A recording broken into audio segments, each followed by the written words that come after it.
Santo de casa não faz milagres. Bom dia, vamos meditar na palavra. Terceira semana da quaresma, já estamos aí caminhando nesse tempo de conversão. Tempo em que toda a igreja se reúne, nesse tempo forte de conversão, jejum, oração e esmola. Lucas capítulo 4, versículo do 24 ao 30. Naquele tempo, Jesus dizia aos fariseus: nenhum profeta é bem recebido em sua pátria. De fato, eu lhes digo que havia muitas viúvas em Israel no tempo do profeta Elias, quando não vinha chuva do céu durante 3 anos e 6 meses. Houve grande fome em toda a região. No entanto, a nenhuma delas foi enviado Elias, e sim a uma viúva estrangeira que vivia na região de Serepta, na Sidônia. Havia também muitos leprosos em Israel no tempo do profeta Eliseu. Apesar disso, nenhum deles foi curado, a não ser o estrangeiro Naamã, que era o sírio. Quando ouviram essas palavras de Jesus, todos na sinagoga ficaram furiosos. Levantaram-se e expulsaram Jesus da cidade e o levaram até o alto do monte, sobre o qual a cidade estava construída, com a intenção de lançá-lo no precipício. Mas Jesus, passando pelo meio deles, continuou o seu caminho. Palavra da salvação, glória a vós, Senhor. Que as palavras do Santo Evangelho perdoem os nossos pecados.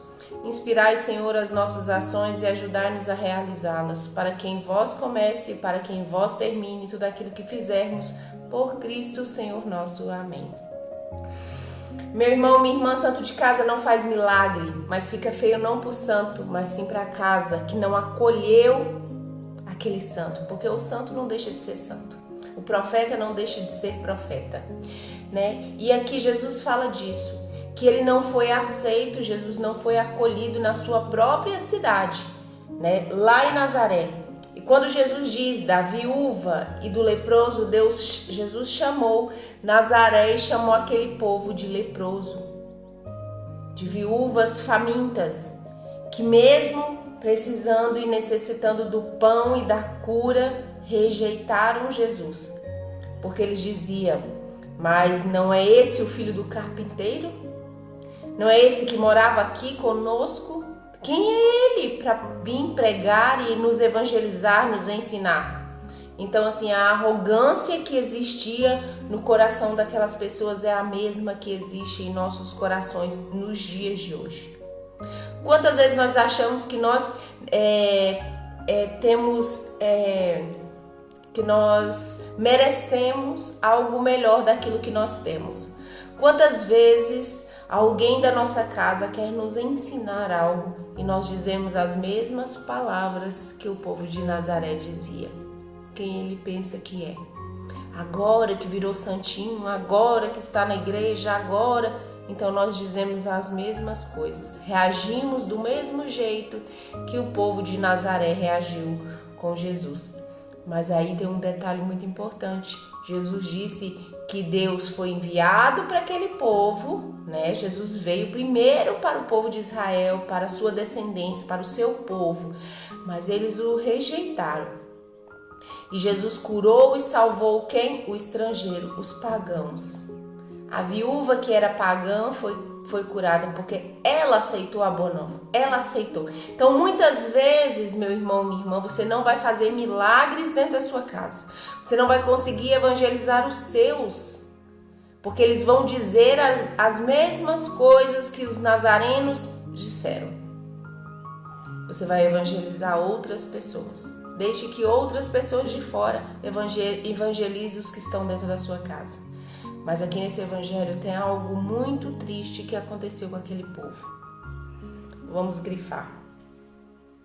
Jesus, passando pelo meio deles, continuou o seu caminho. Santo Agostinho disse: eu tenho medo do Deus que passa, das pessoas que somente esbarraram em Jesus durante o tempo que Jesus esteve aqui na terra e não foram tocadas por ele verdadeiramente, não foram curadas.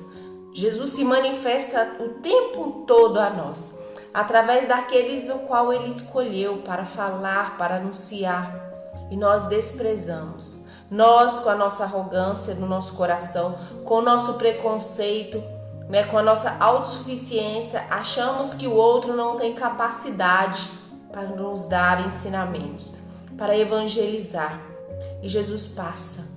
E muitas vezes a gente reclama porque a graça não chega, porque Deus não me ouve, porque Deus não faz. Porque nós estamos como o povo de Nazaré. Nós estamos cheios de soberba em nosso coração. O que Deus quer dizer para nós hoje?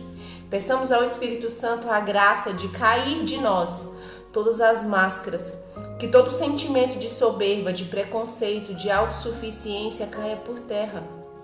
Que o Senhor nos dê a capacidade de ouvir aqueles que Ele enviou para nós. Mesmo que em nosso coração vier a dúvida de quem é esse, quem ele pensa que é, aprontou tanto e agora porque está na igreja pensa que pode falar conosco. Lembre-se de Saulo. Jesus tocou Saulo. Quem era Saulo? Virou Paulo, o apóstolo de Jesus. Lembre-se de Pedro. Lembre-se do cobrador de impostos Mateus. Lembre de Tomé que duvidou. Lembre-se de tantos outros que não eram dignos da palavra do Senhor, assim como eu não sou e nem você, mas o Senhor os escolheu. Jesus convida os fracos para confundir os fortes. Que a palavra de Deus hoje, possa motivar a você, a cada um de nós, a ouvir aqueles ao qual o Senhor nos enviou para nos salvar, para nos curar, para nos alimentar, a igreja, os padres, os sacerdotes e até mesmo esse santinho que está na sua casa, que quer falar, que quer evangelizar. Talvez as ações daquele irmão não condiz com aquilo que ele prega, mas lembra que Jesus disse dos fariseus: ouçam o que eles falam, mas não imitem as suas ações. A palavra de Deus, ela tem poder de transformar a nossa vida, tá? Se você está com o coração aberto, disposto, pode ser que as suas ações não mudem de uma hora para outra, leve tempo. Tempo de conversão, o amor a Deus é assim, o instalado, é na hora que esse amor te consome, que esse fogo te consome, Esse encontro é instantâneo, mas o processo de mudança, de conversão é a longo prazo. Não tenha pressa, meu irmão. A palavra de Deus vai transformar a sua vida. Mas todo sentimento de preconceito, autossuficiência, ele precisa sair do seu coração. Tanto de quem fala, tanto de quem ouve. Principalmente de quem ouve. Jesus falou tanto dessas pessoas que não ouviram. Jesus quase não falou das pessoas que falavam, mas sim das pessoas que ouviram, que ouviam e que se sentiam superiores, que sempre estavam sentadas no trono do julgamento para julgar, para apontar o dedo. Então que o Senhor hoje nos ensine a ouvir todos aqueles que querem pregar a palavra de Deus, que querem nos ensinar algo. Nós só temos a ganhar.